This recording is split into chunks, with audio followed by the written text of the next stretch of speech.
Bringing out projects for us to enroll on it, and due to that, do benefit. Now here lies the case: those beneficiaries aren't paying. What measures is the government putting in place to help the future workforce which is coming? Thank you. Thank you very much, Honorable Osayini Alexander Afenyo-Markin. My name is Lisbon Safo Kwesi from Department of Mathematics Education, postgraduate student.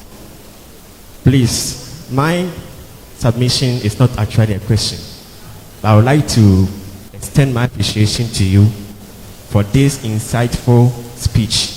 And I want you to know that I've taken 3 notes from your speech. The first one is those who deserve the opportunity must be given opportunity regardless of their political affiliation.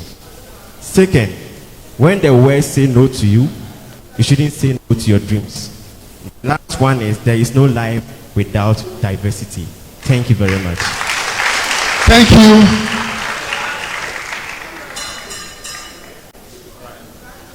Thank you for the opportunity. My name is Brighton Kuche from this university. I'm in level 400. And I want to say that I'm very, very ambitious. And I want to become one of the biggest employer in Ghana here. And what I want to ask is that how were you able to overcome your fears during your formative years? And then I want to also know how I'll be able to manage my team, or let's say my employers, when I become the employer that I want to be, or let's say employees when I become the employer that I want to be. Thank you very much. Thank you. Thank you. Sir, Emmanuel say, please, one of the major issues entrepreneurs complain about in Ghana has to do with honesty. So I want to find out, as young entrepreneurs, how do we deal with dishonesty in our businesses? Thank you. Dishonesty. How do we deal with dishonesty? Thank you. Okay, my name is Gloria Menu, a master's student from the School of Communication and Media Studies. I must say that was an excellent presentation, sir. I want to find out that as young leaders who are ambitious and looking for support from leaders, how do you appeal to their thoughts to be able to believe in your dreams and vision? Thank you. We'll pick the final one for the first batch of questions. We'll take answers and then come back for the next batch. My name is Rahel Galaden Chidi, and I'm a student of A&E Zion Girls, Form 1 Home Economics. And my question is, you said when money is given to the people of when money is given to the people of Ghana to work, they don't pay back. So my question is, let's say the government gives me money to bring up a business and accidentally the business collapse. Will I be given a second chance to start a business, or will I be supported by the first place? Please, that's my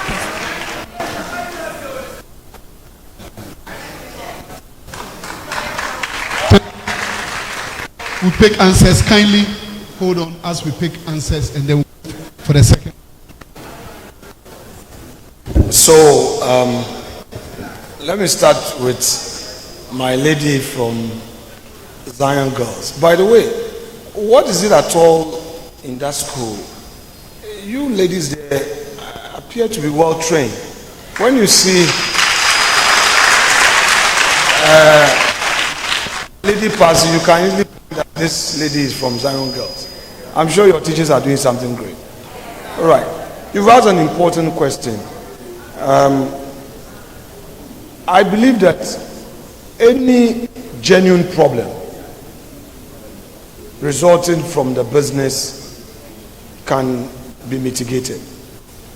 And if genuinely the business collapses. For instance, yesterday, I sat with a friend that I invested in his business. And he keeps asking for more money. Not that genuinely he didn't want to do it, but I realized that in the assessment of the capital, he underestimated the situation. So much has gone into it, but there is no productivity. So we need to invest more. I would say that oftentimes we don't pay attention to the fine details of the business plan. So you want to do this business, you forget that, you would even need an aboboya, for instance, to transport your eggs to the market. You are stuck in your farm somewhere, and movement transportation is a problem, and that can affect the business. So I think if there's a genuine situation, a second chance is okay.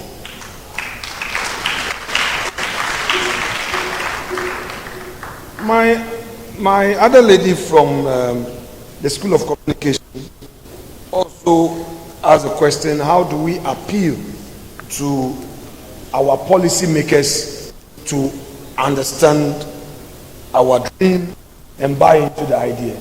Well, the answer would always be subjective.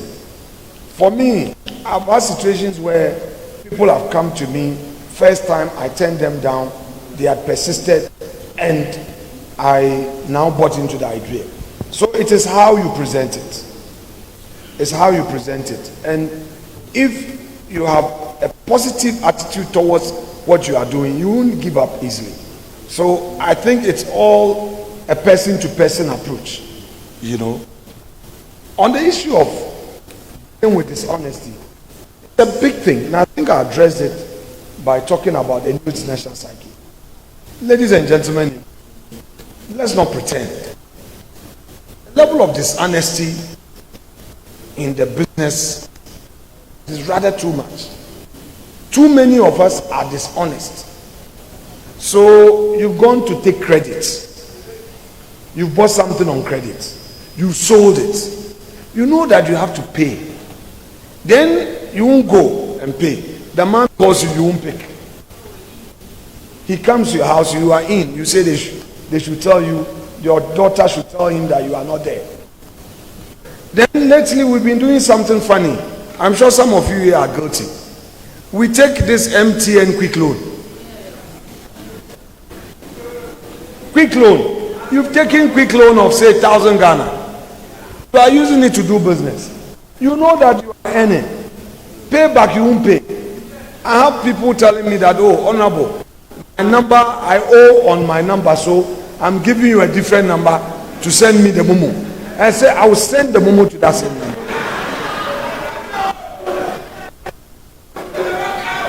So the dishonesty bit, look, none of us can be perfect. We understand difficulty in picking calls when there's bad news in business. Pick your call, go to the person and talk to the person.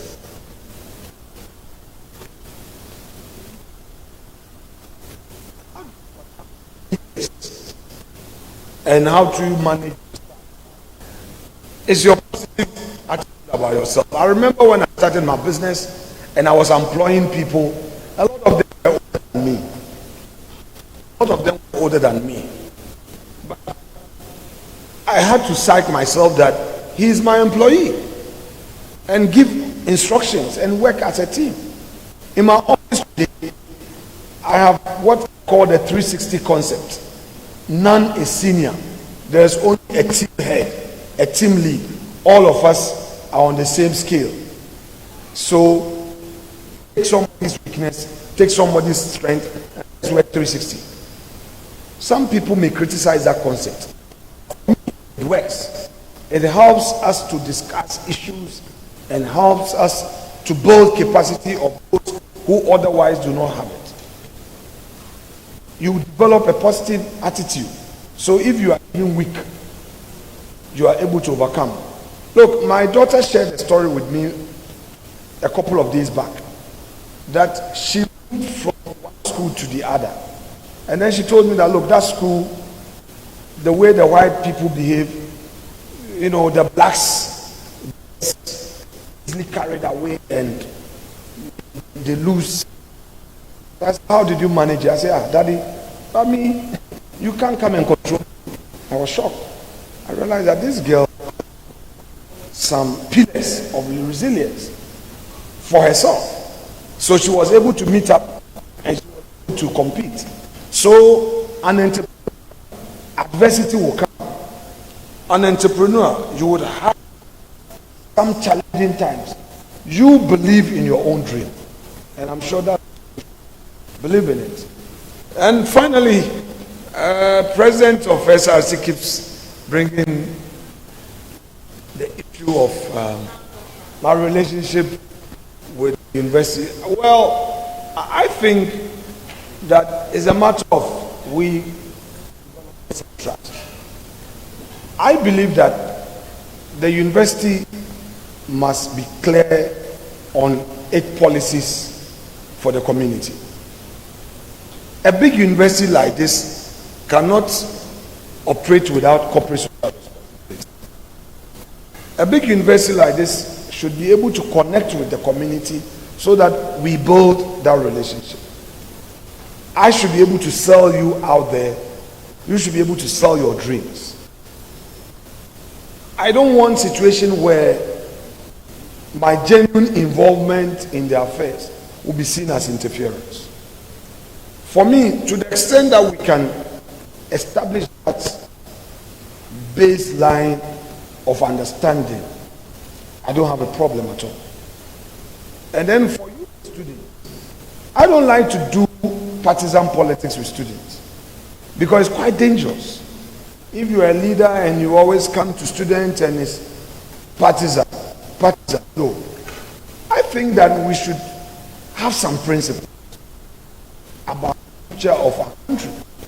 And once you engage me, we want to ask on this matter.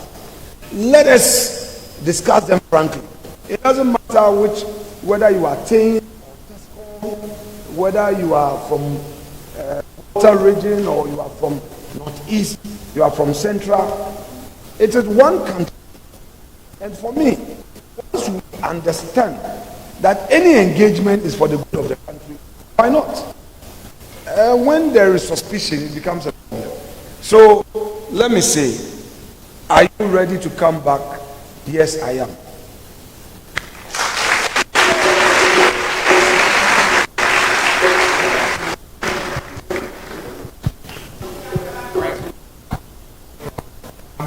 Leader, the next set of five individuals to come and answer their questions. My name is Manola, level 3 a proud member of the my question is, Chief said, as a businessman, you should know your limit of spending. And what if you don't put the financial discipline, which is the cash flow money and budgeting? Do you have a second chance of rising again, or do you have to go and start everything afresh? This is what I have to ask. All right, sir. Thank you very much, Honorable. My name is Elijah Upe, an immigration officer at Sinfosu. I double as the CEO of Upe Academics. There are some here. I will give you one honorable mention. Yes. So my question is, as a young entrepreneur, most of the times we get confused when it comes to who is a business person and who is an entrepreneur. So I want to know the difference, and at what point in time does someone becomes an entrepreneur or a businessman? Thank you very much.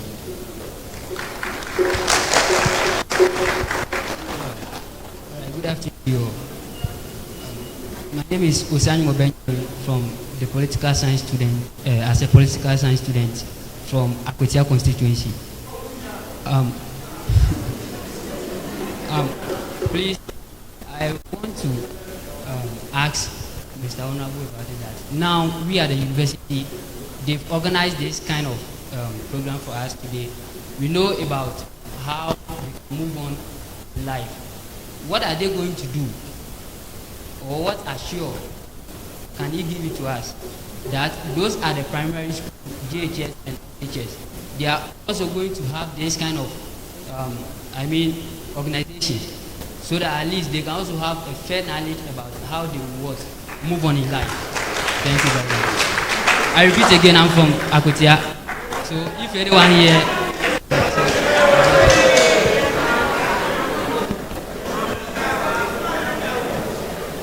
Good afternoon.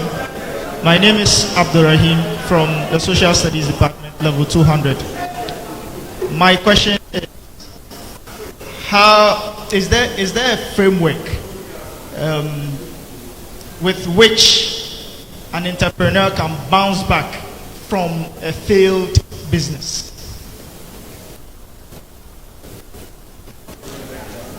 Thank you very much.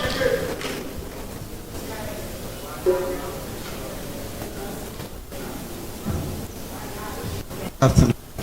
Please, my name is Manu Gabriel, Greek student level 100. Please, Honorable, you may mention that you are a lawyer at the same time, businessman and a parliamentarian. As one person holding all these positions or levels, how are you coping with that? Or any advice for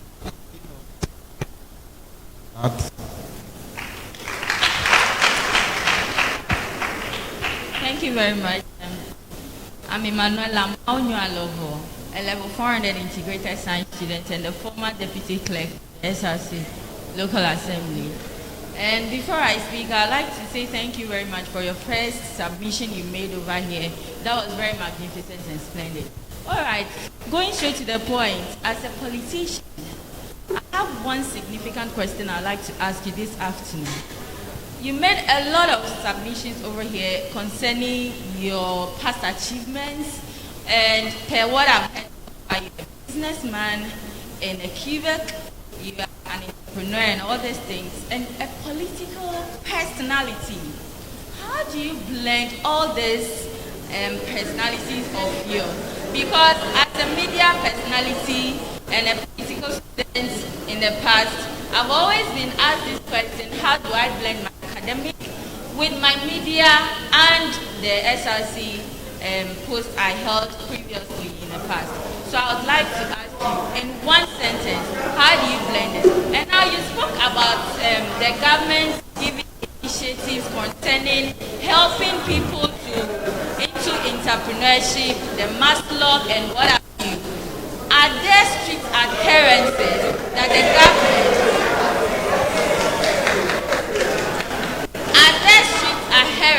or were strict adherences that the government put in place to these people, these culprits who never wanted to pay what they took first?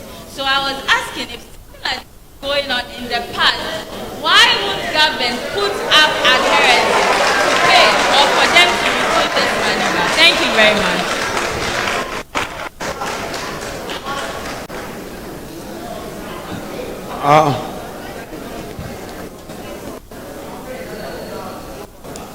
Thank you very much. I will start with our sister who came last. The burden of a question really is, why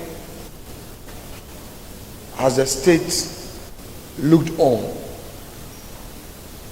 for people to take advantage? I think the answer was very inherent in the submissions I earlier put forth. You see, sometimes the people are partisan beneficiaries. The fear of, if you go and you will not win, is there. So that becomes a tool to blackmail you. Let me give you an example. In 2005, the former constituency chairman of Efutu MPP, Mr. Kojoham, lost election elections as constituency organizer for a simple reason. The reason that in Kufuor's first term, the loans that came, he guaranteed.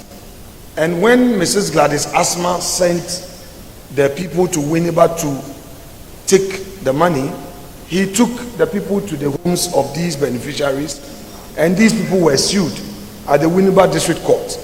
And from there, he became an enemy to many. I remember that story very well. And I'm saying that a lot more of these are still happening. Sometimes people actually abuse opportunities. They are coming with the chips. Opinion leaders. Ghana does one. I'm sorry. Fachem. So it has to do with a national psyche, and we have to understand it in its simplest form. Every government comes to office with great ideas, ambition. I want to do this for my people. Look, I don't know whether I should stir some controversy, but I'm trying to resist from controversy. So let me pretend to be hypothetical. Akufo-Addo's 1D, 1F, right? Company not far away from Winneba got money. I watched a documentary on TV and I was touched. So I invited the CEO to my office and I said, look, I watched this documentary. I realized that government has given you so much money, but you still haven't been able to do your production. So tell me how much you need. His first response put me off. He was like, Honorable, if I invest so much and working capital kakrano on famba machines no obesay on fire. This is the attitude a Ghanaian entrepreneur has. So the factory is there. I don't want to mention it. Just today I'm for controversy. So I'm just being hypothetical. The state has invested over $2 million. The state, you are asking for additional $200,000. The state could not add. So as an on said. So we have a problem that for me, no one government can solve unless we have an attitude. We must change our attitude as a country and look at the country's interest, and I'm sure we'll get there. So that's the solution. And we should be able to be firm to point out wrongdoing. If as a country we cannot punish wrongdoing, where are we getting to? And that is also a problem. My answer to the last question is connected to the question 2.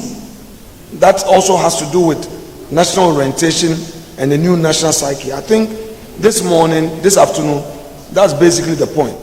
Now, the first questioner, he talked about the limits in expenditure. The main problem with a lot of businessmen is that they don't know the limit of the expenditure. Let's look at the tomatoes in the market. Every now and then, a MTN credit 10 cedis I.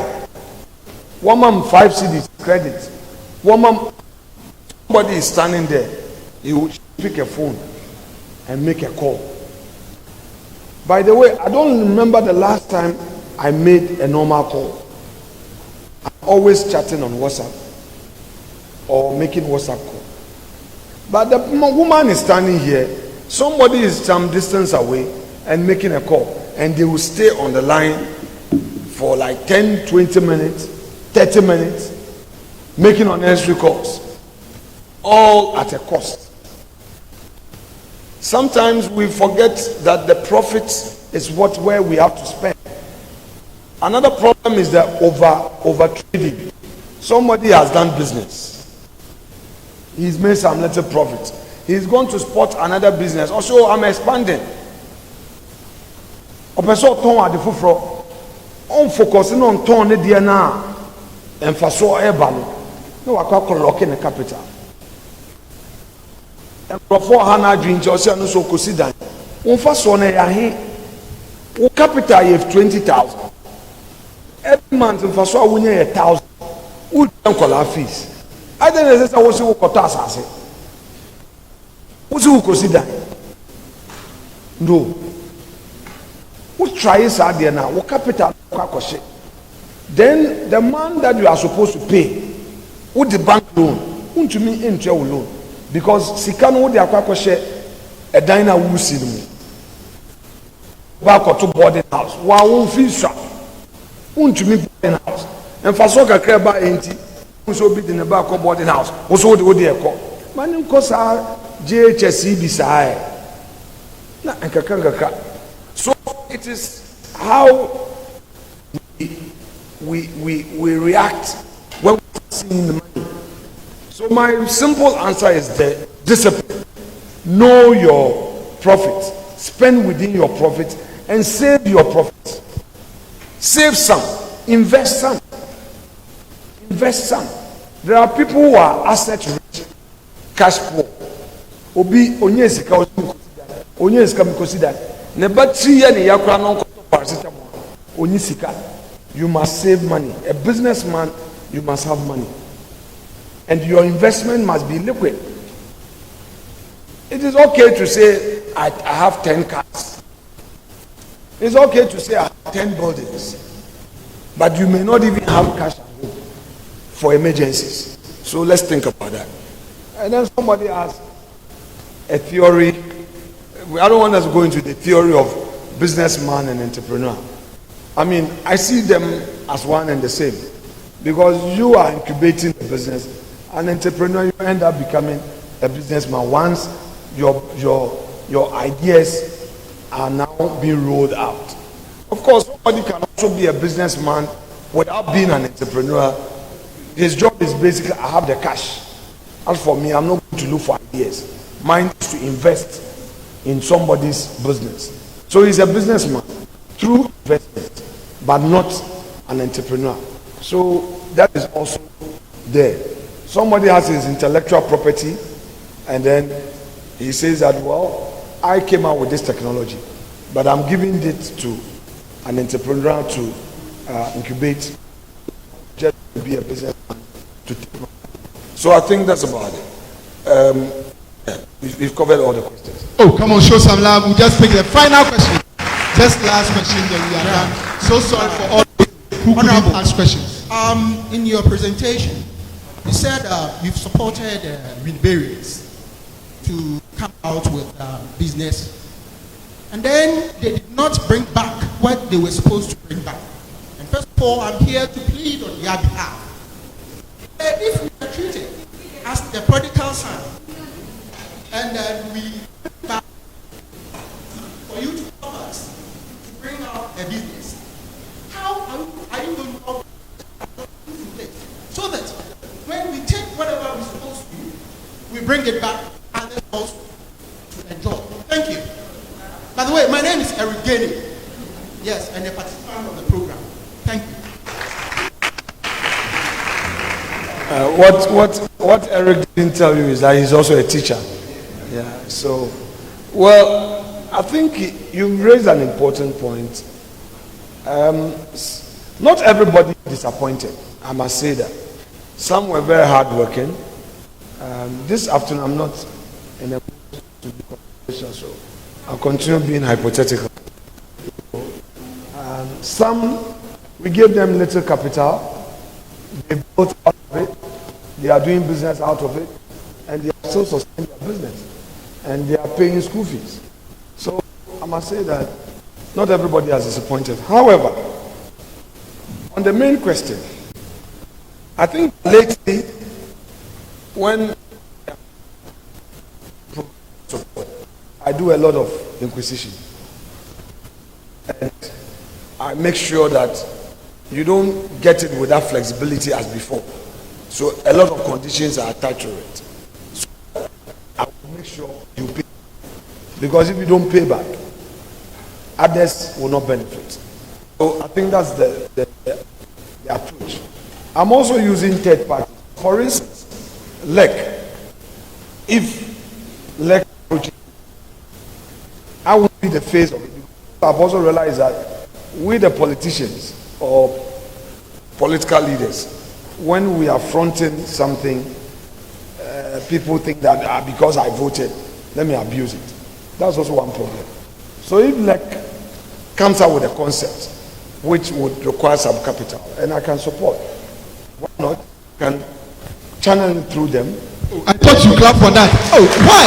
Why are you jealous? Clap! Oh! Clap! Oh, is that all you can do? Oh, you people, why? You don't want us to spread across. And then they can now give the necessary orientation to the beneficiaries with the expectation that they will pay back. Thank you very much. I have to go back to Accra. Oh, come on, let's all rise up. Let's all rise up.